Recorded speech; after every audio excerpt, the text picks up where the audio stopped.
Well, hey there, Daniel. How are you doing? Hey, David, doing well. Good. Hey, Glad to be here. Thanks for having me again. thank you for having me up here. It's always a pleasure to come up and to visit here in Grand Rapids, and so I'm looking forward to our time today. So yesterday was a busy day. Took Kenny back to college and came over here after spending a couple hours at what bookstore is that?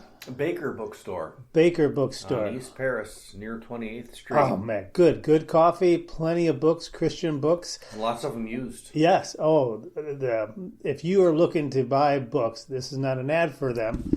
And you're looking for Christian books, devotionals, they have more than you could ever imagine. So, but yeah, it was good. And then it came over here, and then we went and visited the theater and went to a movie. What movie was it we saw? The Sound of Freedom. Yes, had been anticipating coming and watching this. I had seen the trailer a while back and saw that it was coming out on July 4th. And from what I understand, it was a huge success on July 4th, number one in the box office. Yeah, that is amazing. So it is an incredible story of a former government agent who turned vigilant and who embarks on a dangerous mission to rescue hundreds of children from sex traffickers. So sounds like a hero's movie, but Yeah. it was anything but a hero's movie. I mean, afterwards, it just felt as though you're happy for what the outcome was, but you don't have any room to celebrate because you realize, oh, how devastating it was not only for these two kids, but for all the thousands of kids who are actually trapped in sex trafficking. So, wow. Yeah, it's not a feel good movie, but it's an important one to watch, and I certainly hope Christians will support it. It's needed. Yeah, so I mean, so you look up on the government webpage, how big of a problem is this? And they kind of reference that also in the movie. How big is that industry? Well, let's see. I think you called up some stats a minute ago. Maybe it's good to reference that. Oh, we can look at that. So Well, yeah, 100. yeah, we didn't. I mean, one thing that hit me was they had the line in the movie that within a 5 year period. Now, this movie actually was completed basically 5 years ago.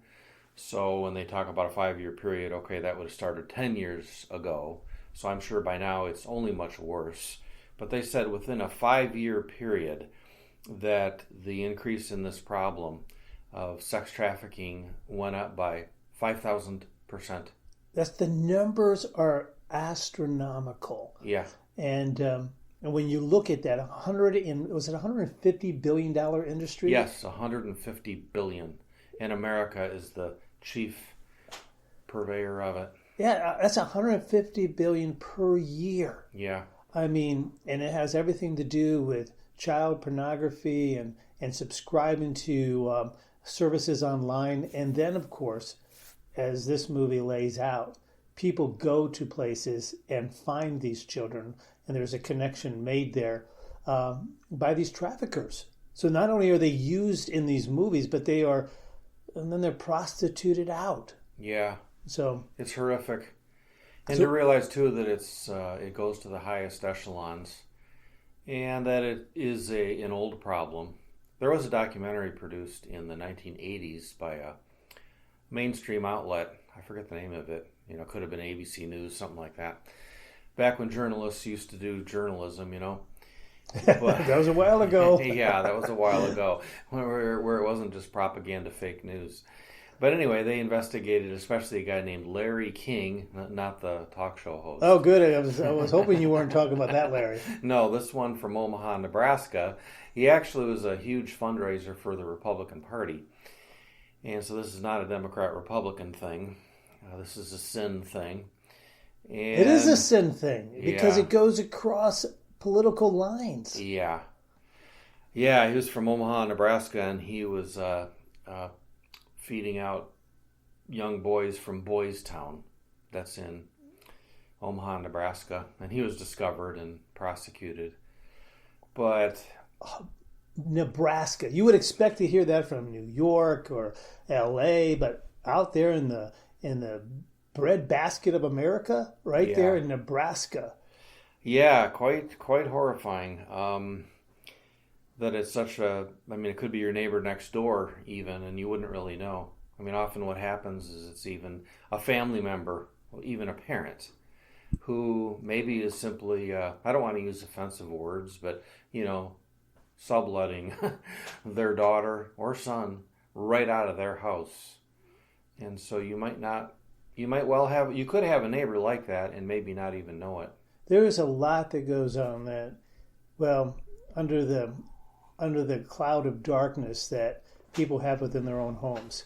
So when I look at some of the statistics, and they gave some statistics during the movie, but there are 152 million children in child labor, and they showed some of that, and they're actually being used for working agriculture, or they're doing other things. They're stolen, and they're working in sweatshops. And this country has had many busts where illegal children, 7, 8 years old, are working long hours. And this is, you think, oh, I thought this is history class, but it's going on today.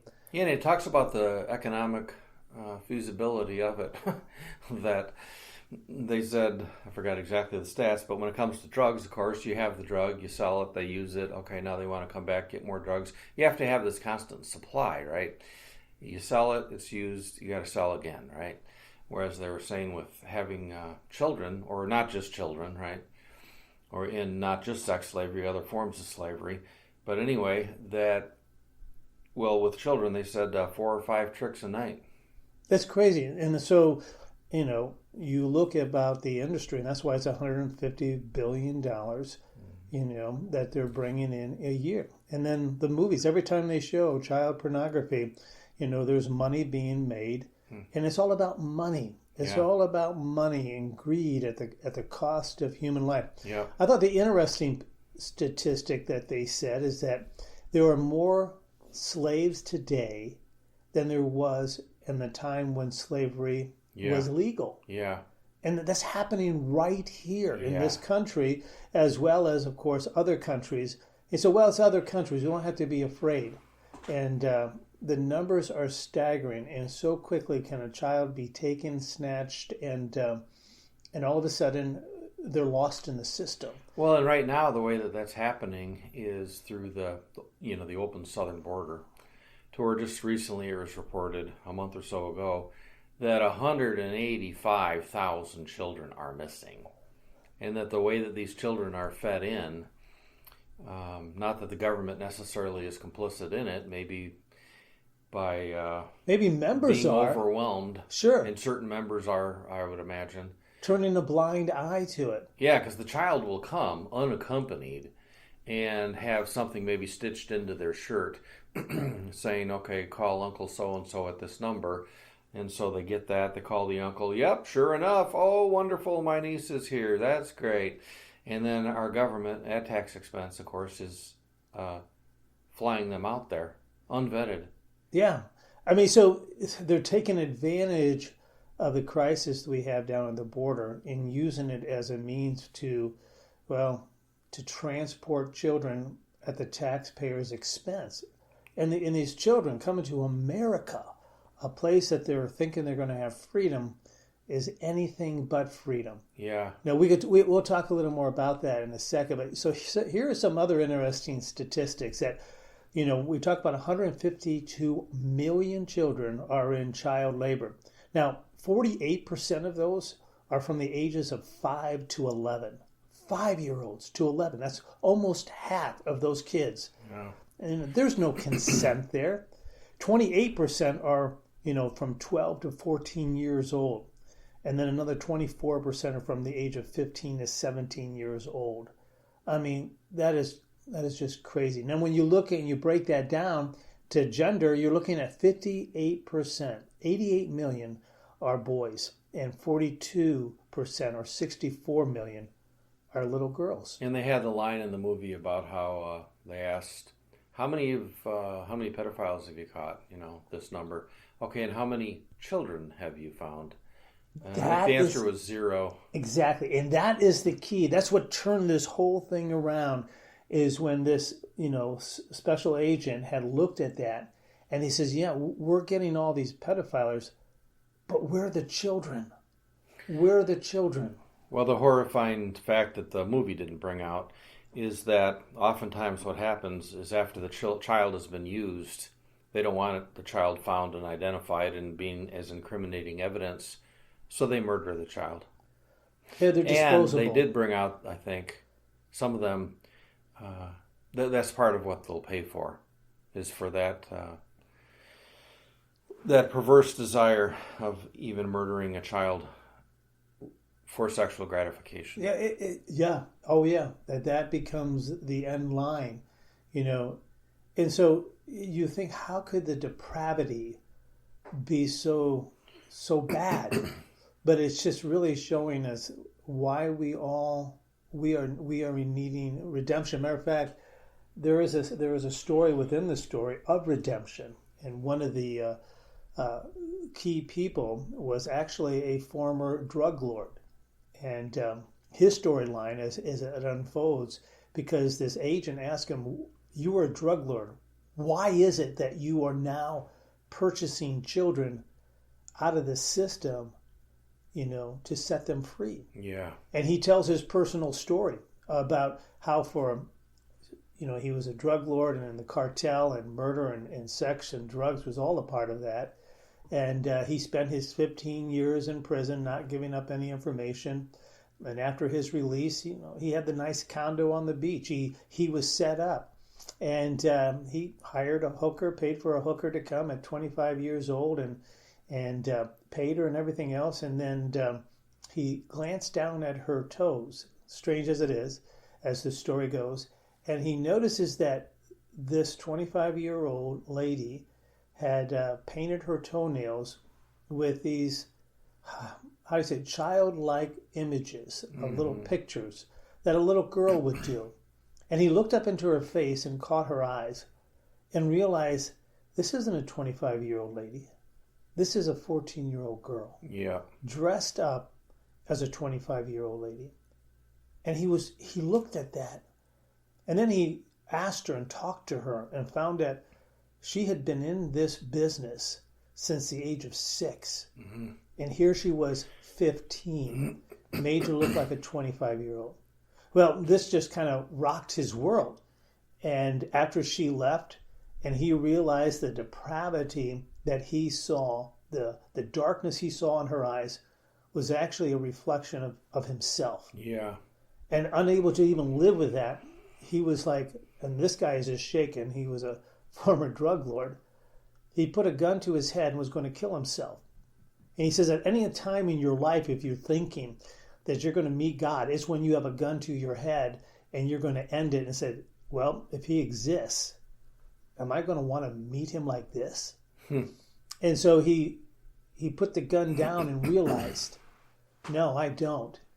And then it was though he said, when God tells you that you need to do something, yeah, you do it. And that's when this guy heard from God, you need to rescue these children. Yeah. And so he spent the rest of his life, and it's part of the story, of rescuing, purchasing, these children. It's kind of interesting because in the story, you look at this guy, he's a cigar-smoking, whiskey-drinking guy, and living in Mexico, and he's rescuing children. Yeah.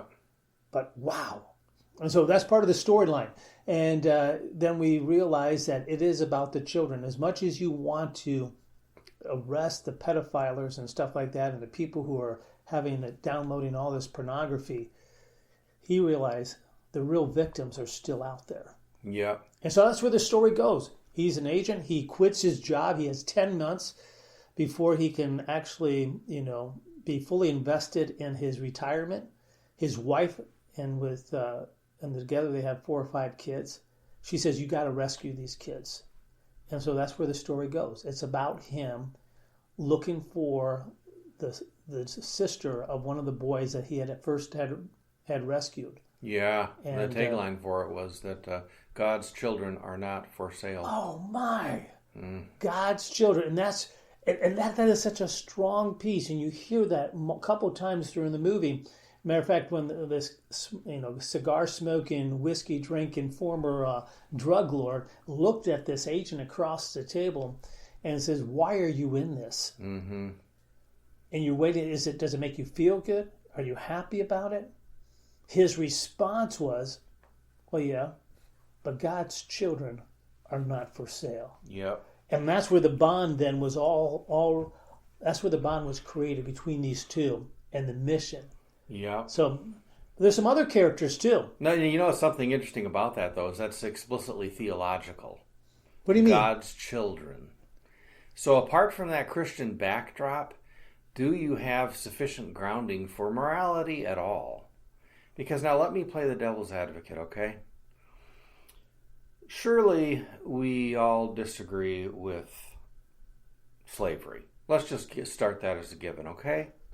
But hey, now let me go there. Now I'm using this to speak facetiously, all right? But, love is love. So what do you mean love is love? Give me a little more description of that. That's a nice little tagline. But I'm not sure we're both married men, right? So we know what it is to be intimate with one's wife and to show love and to experience that, to appreciate that, to create more bonding. It's good, it's beautiful, it's a gift of God. And so that's what it is. Oh, so you're going to you're taking this line of thinking and saying, listen, God's children are not for sale, and you're directly now going at this line of thinking that the only way in which that holds of any value is if it's true. Yeah, but let's say it's not. Let's say, well, we're gonna at least put this on the table, which perhaps also there's no grounding for, and that is that slavery is wrong. Okay, so we want consensual intimacy, okay? And, children, they're of the age now, even if they're in elementary school, where parents could be kept from the information by the public school system and the teachers, for the children to, take hormone treatments and then even, or abortions or leading up to cutting off body parts, without the parents' consent or knowledge. So certainly children are apparently our society's accepting is capable of making really weighty, life-changing decisions. Okay, well then why not the one about being intimate, All right, so let me back this up a little bit here. So in other words, you're saying the only real way in which you can legitimize this war against child trafficking, the only way that you can legitimize anything is that you have to have a belief in God. Yeah, it seems otherwise to me everything's open. Everything. Yeah. Slavery is just one more ticket on the list of things that maybe it isn't so bad. Well, yeah, even that. I was just saying, hey, let's put it on the table, even though it's gratuitous, that slavery is wrong. Okay, but now how do you get rid of pedophilia? Because, the pedophile, that is how they are attracted. And, when somebody has this, they can't help it. Okay, it's what they're born with. All right, so you need to learn. You need to love them, respect them. We're not saying that we allow them to have slavery or to cause physical harm. No, but if it's a 40-year-old man with a 6-year-old child and it's consensual and the child's enjoying it, hey, man, love is love. So just to make sure that this now is what you're advocating, right? That you are actually just playing this out about how stupid it is. Yeah. But at the same token, the only way it can be so stupid and shake you to the core is to realize that there is objective truth, that there is a God who sets standards for morality, and without him, everything's open love. Everything is what you want. And that may sound really crazy, but there is in fact movements going on that's defending child. They're following all the same arguments that were used for gay marriage. Yeah. Oh, they are. And now you look down this road and say, well, hold it. I was fine with people doing whatever they want to do in the privacy of their own house. But now they've taken that line of thinking, and the trajectory is exactly where we're at now. What you presented in a very facetious way is in fact where that line of thinking will take you. And you say, well, hold it. I never meant for it to go that way. I never meant for that train to travel that far down the track. Yeah. But that's the destination it will eventually go to. Yeah. And then we were asking earlier, sitting on the front porch, well, okay, so then what do we do? Well, here's one thing that we do is to realize that there is a real theological, moral, spiritual base to this. So one thing to do regarding this horrendous evil, this horror of child trafficking for sex, is know God, love God, be transformed into His image, have that play out in your house, including what you don't watch on television.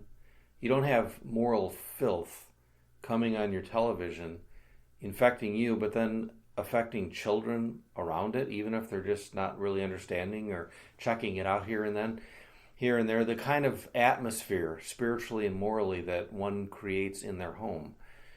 I'd heard about one so-called Christian family, and there were a bunch of them together, and some other members of the family came, and they realized that they were watching it was popular television. It wasn't actually porn, but, by the way that's gone now, it's so filthy, disgusting that we're being desensitized to this stuff and creating this, America's a sex-crazed culture. Okay, 1 second here, all right?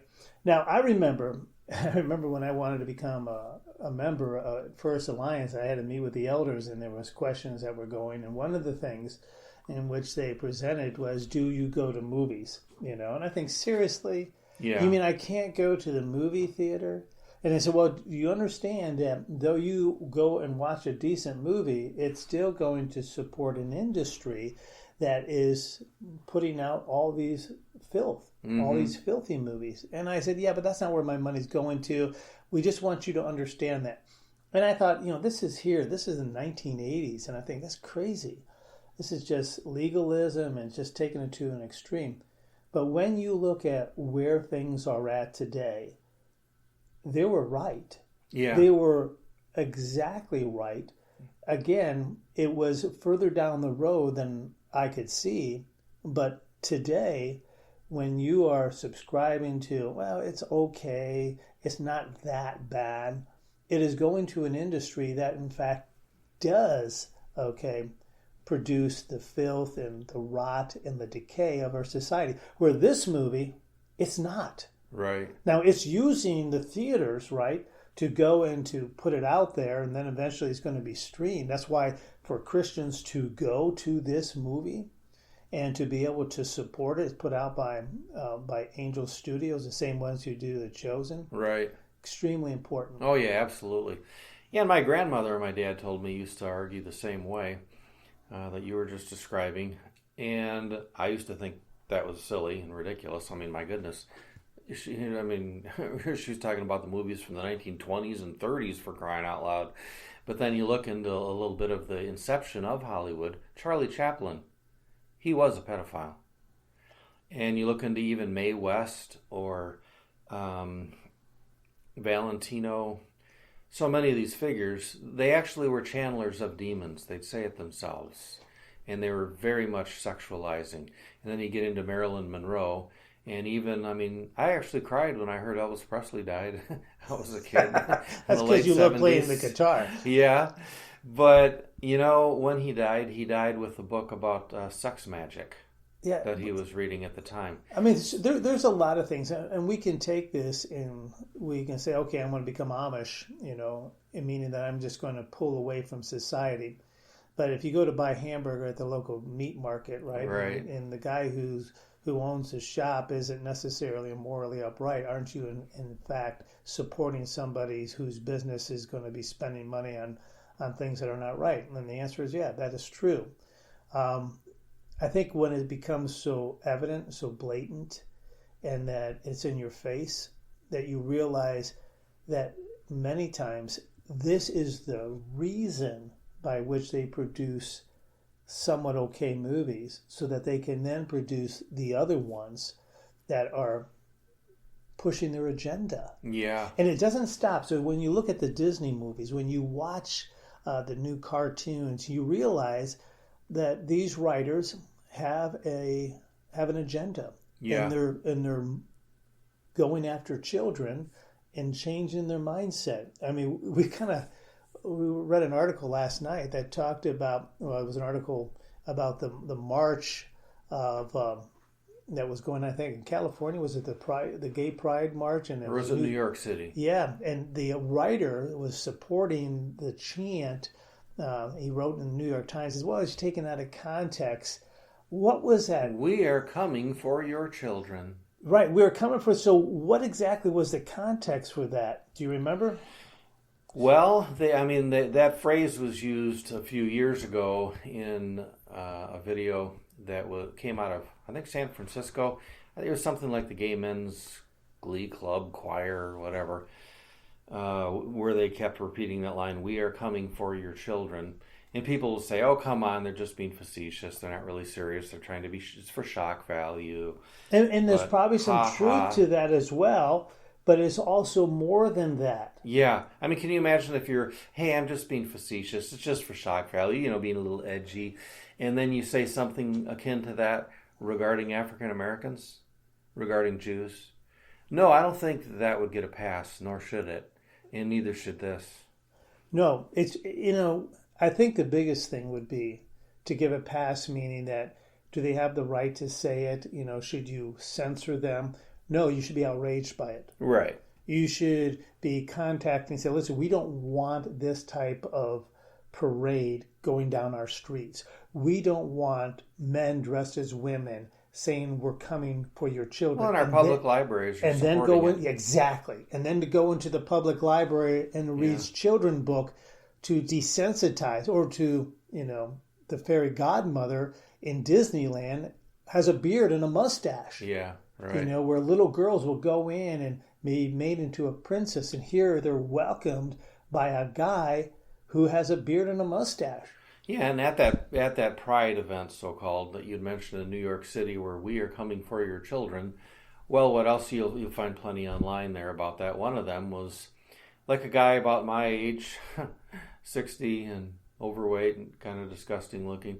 Yeah, in his white underwear, literally twerking in front of a 5-year-old to the glee of the parents.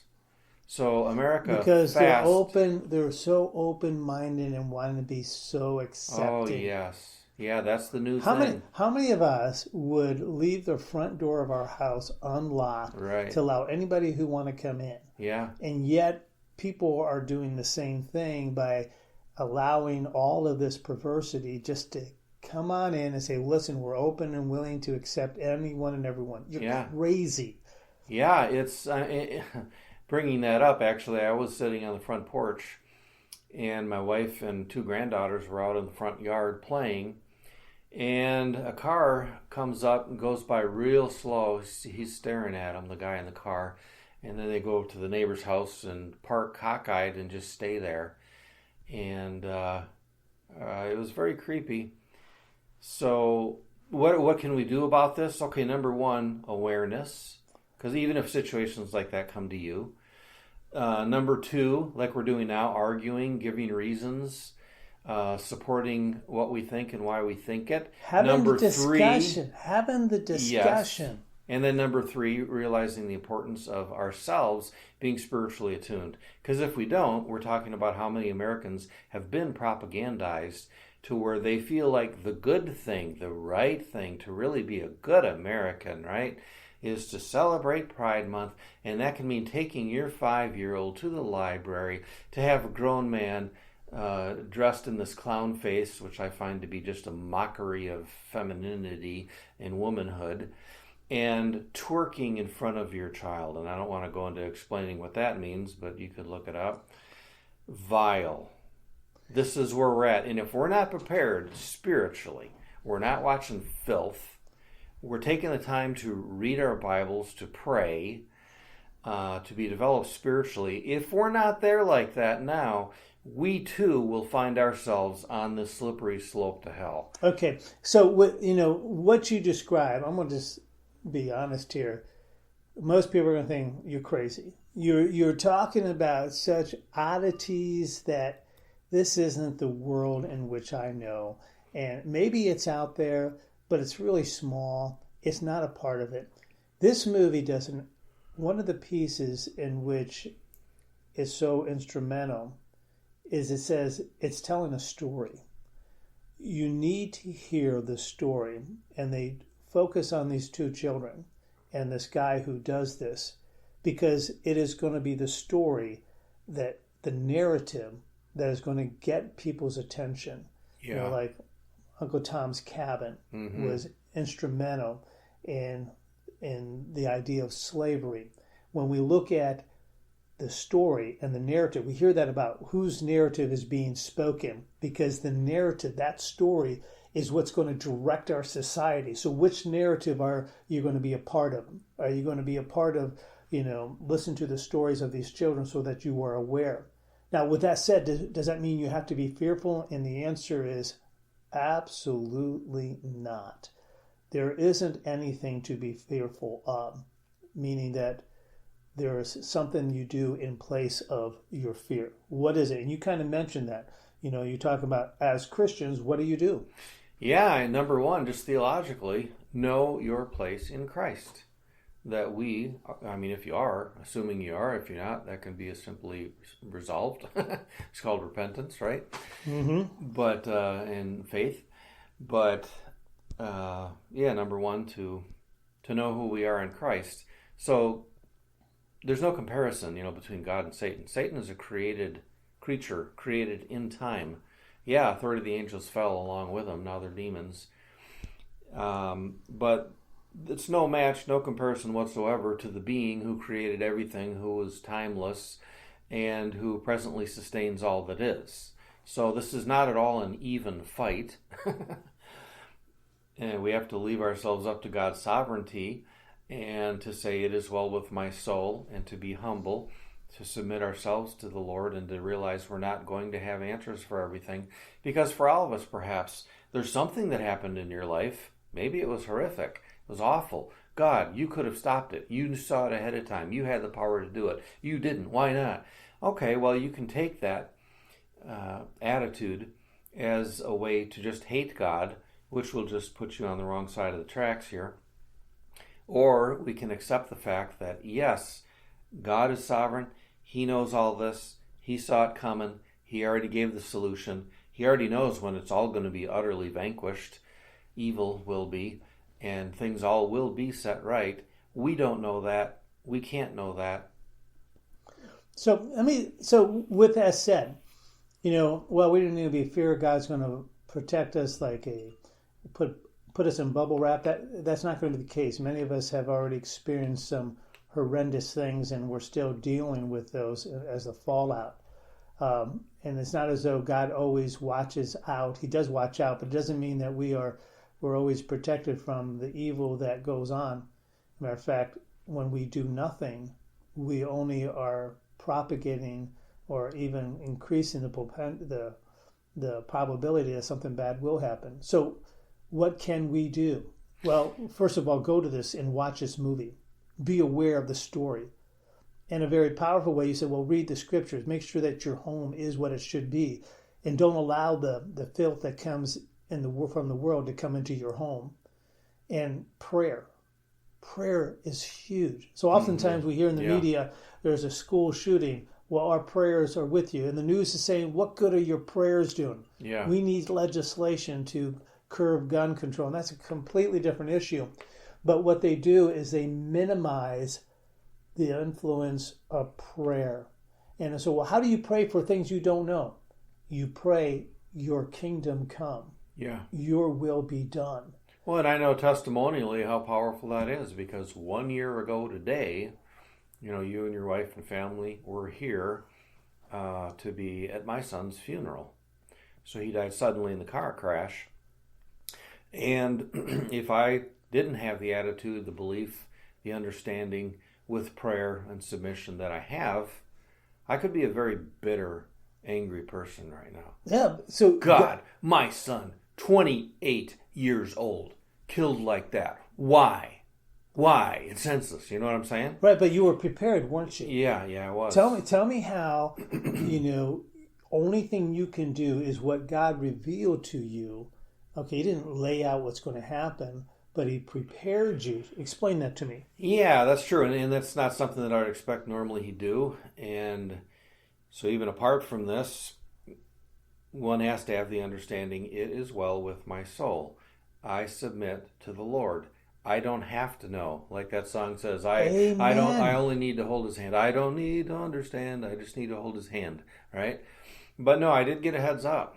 And it was, I was sitting in the backyard where now we have a little statue of Joseph holding Jesus next to where we had the residual ashes of my son, because his he came in and we had to put his ashes in an urn, and so I pour them out into the urn. But then, okay, there's still a little bit of residue on the bag, so I actually put water in that bag and shook it down, and I poured those very little ashes poured down into hole in the ground where we had two nice plants there for my sister-in-law given at the funeral and the visitation, and statue of Joseph there. But anyway, that's why I'd selected that site to do that, because at that site I was sitting I think not even a week before my son's death, and I can't really, it's hard to describe. All I knew is there was a presence before me, and it's communicating with me. Didn't hear anything, but I have this definite realization, like, is it okay that your son, is going to leave this world? And what did you say to that? And I said, Lord, your will be done. Absolutely. And then I ended up saying it is well with my soul, and my sister-in-law gave me a plaque that says that I have hanging up somewhere. And then I walked into the house and I sat down while Dee Dee's working, and I told her, my wife Dee Dee, and I told her right away, I said, hon, I said, we have to be prepared for Micah's death. And so we did have heads up. But whether you get a heads up or not, the point is the same. Because horrendous things like this are happening, like child pedophilia, or like death or rape, or heck, what would it feel like to have your house broken into? I mean, people talk about how they feel so violated. It actually is very personal. Okay, we all have all kinds of awful things we have to deal with. So what's your attitude going to be? You know that Jesus is the conqueror and that he's going to come back and set things right. You don't know when, you don't know how, but you do believe. You can have that attitude, which I've chosen, which is why I'm a very, very thankful person who's been grieving this whole last year. Or you can have the other attitude, and like so many atheists have, it doesn't seem that actually they don't believe that God exists. I had said in a philosophy class I was taking one time, it just seems more like Jean-Paul Sartre hates him. Not that he doesn't believe in him. Yeah. And the professor actually said, that's funny you should mention that. I wrote a book, and he was a Buddhist and an atheist himself, but he wrote a book called The Shadow of God in Jean-Paul Sartre. Because some of these people who say they don't believe in God or they don't care, gosh, they sure seem to be worked up about it. Like, they hate him. Their belief in God is stronger. Yeah. It really is. Because their anger gives testimony to it. Yeah. So I don't believe in God. Then why are you so angry? It's the fact that you do that it angers you. Yeah. If you didn't, it'd be like the pink elephant in the corner of the room that somebody tells you about. Yeah, okay. And you kind of chuckle and you go on your way. Yeah. But because you do believe, your anger just is outraged. Yeah, probably because you want to do what you want to do, and you don't want accountability. You want to follow that doctrine, which allows for pedophilia and all this stuff. The doctrine of, Aleister Crowley. I've mentioned it before. Do what thou wilt is the whole of the law. That, in essence, is Satanism. Yeah, it is. It is. But when we come back to your story, and this is probably more in line with our listeners, those of us who know Christ and who believe in him, it becomes difficult at times to trust him. Right. To say your will be done. Right. Because we have a hesitancy when we look at the world and see so many terrible things happening. And we ask, how can these things happen if God is as powerful and loving as he is? But yet they do. And he is as powerful and as loving as he is. What does that say about his will be done? And can we trust him through the darkest of times? And the answer is we can. Right. But that is the tough part.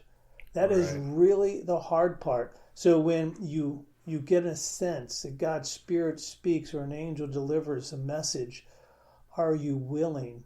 And you say, yes, your will be done.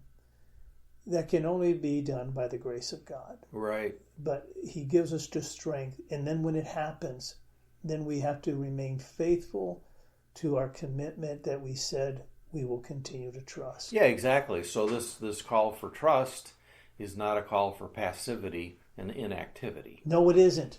Because the only activity that's going to matter, though, is that is directed by the Holy Spirit. Because we each would have only our own little tiny little sphere. So this is what we do to combat this worldwide problem that we may not be aware is in our own neighborhood, but we don't think it effective. Is that when we watch this movie and we come away from this and we look at the devastation that is in this world, the depravity of mankind, we get on our knees and we say, Lord, your will be done. Whatever is going on, we pray for the victims, for the children, for the millions who are out there. And we're asking for your will to be done. And we join him in this spiritual battle that is being played out in humanity. And we're saying, Lord, your will be done. Right. And those prayers are in alignment and an agreement and joining the forces of what God wants to accomplish. Yeah. So our prayers are not simply, well, we pray for you, and the media mocks it as so that's all you can do. Mm-hmm. Well, that's a whole lot when we realize who we're joining forces Yeah, with. we don't wrestle with flesh and blood. This is demonic. So on the positive side, look what we're saying. Satan is no match for God. It's already a foregone conclusion. Victory is guaranteed. And so some of us might need to know that. But some of us perhaps need to know you're not even aware that you are in a battle. You don't even realize that there is spiritual warfare going on now, that it is very real. Oh, absolutely. You're right. And if that's the case, okay, then maybe what you need to realize, and let me kind of flip the coin here, you need to realize the kind of horror and power that is real that you are facing. Perhaps that you've invited into your house, maybe through your adultery, through whatever kinds of sin. Pornography. Maybe your pornography yeah, that's huge. is so prevalent. Your cell phone, maybe your Ouija board, maybe whatever, maybe curses being put on you from if you're, have Freemasons in your family who are, let's say, above the 15th degree or something of the Scottish Rite, whatever. Perhaps you, like we saw in that movie Nefarious, where the demon spoke through the prisoner and said to the lawyer who said, "Oh, look, I'm an atheist, so I'm not worried." And the demon says to him, "And that's why you're losing. You don't even know you're in a war. You don't even realize it." Yeah. And Christians the same way. Yeah. We don't realize that we're in a battle. We're also contained in our own lives. And that's why going to this movie is important. Yeah, it is. It's going to give you a perspective that you probably have not had, that you've heard about, but you really haven't wanted to look into. Yeah, it's an uncomfortable subject. And give you more purpose to pray. Yeah, and you think about the kinds of, outrage, and perhaps rightly so to some extent, to some cases, whatever, regarding racial problems in America, right? Perhaps regarding policing or whatever. Okay, fair enough, All right, now, you want to compare this to this slavery right now, which by the numbers is a whole lot higher, actually, quite arguably, a whole lot more horrific when you're talking about sexually molesting children and then often after murdering them. True, but you can't compare. And it's present. But you can't compare. No, the only way I'm comparing is just to say, where's the level of vitriol, outrage, public outcry, not propaganda, but I mean displaying it, on the news nonstop every day for months and months. Where is that? It's not there. Absolute point well taken. The atrocities that they're are bad. The atrocities that we're talking about are bad. You can't ignore any of them. They're all important. what Right. the listener has experienced, and that personal setback or destruction of part of their lives or their childhood is just as important to God. Oh, he goes, listen, guys, you think you got it bad? Look what's going on here. Let me just show you. And it's like, oh, that's a rational thinking that doesn't come from God. God Yeah. concerns about the sparrow. Yeah. Okay, he's concerned for your suffering, but he's also wants you to be concerned for the suffering of others. Yeah, so by encouraging people to see this movie and talk about it at your dinner tables and with your friends and all, to raise awareness is part of the solution.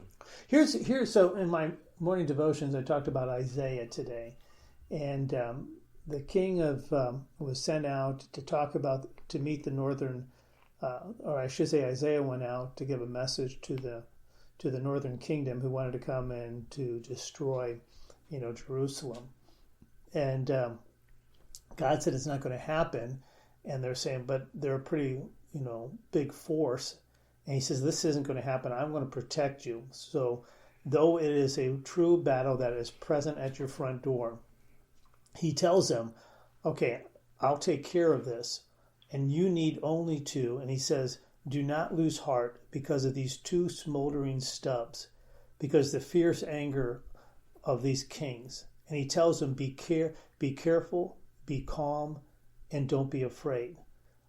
But he says, don't ignore what's at your door. Just understand that you don't need to be afraid. Right. Unless I protect you, then you would have a reason to be fearful, but I will protect you. So when we look at what's going on in this world, when we go to this movie and recognize the millions of kids who are caught up in this because of adults wanting to, thicken their wallets, we can pray, we can be active, but we need not fear. We are to remain calm, and we are not to be afraid, but we are to be engaged. Yes. To be engaged. Out of love and faith. Yep. So, excellent movie. I mean, it brings home a story, a narrative that needs to be told, and that we need to go and support it. Are we supporting an industry that will use the money to produce filth? And the answer is no. What we're doing is we're supporting a Christian organization, Angel Studios, that's produced The Chosen and some other fantastic movies, and then they're using this to show forth in the cinemas. Yeah. Right? Yeah. So don't be afraid of going there and supporting. Matter of fact, I encourage you to do so because they need the support. The world has got to hear this message. Right. One of the points that they made is that this movie was produced 5 years ago. Every obstacle in the world, and not even of this world, was put in their way to prevent this from coming to the theaters to tell the story. Yeah. And that's how things are changed, telling the story. Yeah. And we tell the story of Christ. We tell the story of the good news. We have to tell the story about child trafficking, and in order for something to change. So, absolutely. Hey, any closing thoughts before we leave? No, can't think of anything. All right. Well, it's good talking about this movie, and I encourage my listeners to make sure they go and see it in the theaters. And it will be out streaming, but I encourage you, don't wait till then. Go out now. Yes. And all right. Well, God bless you, Dan. Thanks for the time we had together. Thank you, David. Talk to you later, my friend.